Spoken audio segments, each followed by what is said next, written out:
بداية الانفجار، احنا نعرف انه هناك كانت في ذرة انفجرت وخلقت نجوم، منها طلعت هذه الشمس، هذه الشمس العظيمة اللي عظموها، اللي كانوا يعبدونها من دون الله، لدرجة حتى انه سموا يوم الاحد بيوم الشمس سانداي، لدرجة انهم حتى هذه الشمس جعلوها هي المركز، هي بداية بناء نموذج الحادي. هنا بدأوا ببناء هذا النموذج الحادي. يقول لك ان الشمس هي التي اخرجت هذه الارض، الشمس هي التي أخرجت هذه الكواكب جميعها، هذه الشمس هي اللي العظيمة اللي قدروها، هي اللي نقول بصفة بشكل يعني أوضح، هي التي ولدت الأرض، ولدت الكواكب، هي اللي طلعت منها. أنت تعرفون أنتم في العلم أن الأرض من وين جات؟ جات من الشمس. الكواكب من وين جات؟ جات من الشمس. إذا هذا بداية بناء النموذج الإلحادي.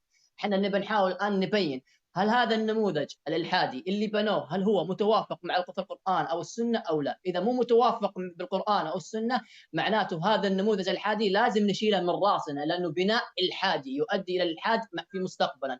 في ناس تقول أنا ما صرت ملحد، طيب لا، مو شرط أنك تصير ملحد، هم ما راح يجي عندك يقول لك ترى لازم استشراك تصير ملحد، لا، هو يعطيك أساليب وأشياء لين يوصل الناس للإلحاد. بداية الحين قلنا احنا الأرض خرجت من الشمس باتفاق العلم، الارض خرجت من الارض، جميع الكواكب خرجت من الارض.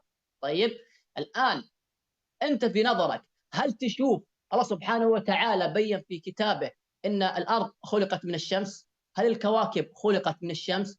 هذا واحد. الان عندنا اكبر من كذا، السماوات، هل السماوات هذه خلقت قبل الشمس ام انها خلقت بعد الشمس؟ وحط هذا السؤال برضو الثاني في ذهنك، هل الارض خلقت قبل الشمس ام الارض خلقت بعد الشمس؟ هذا اللي يهمنا في هذا الموضوع، اللي هو هل فعلا هذا نموذج الحادي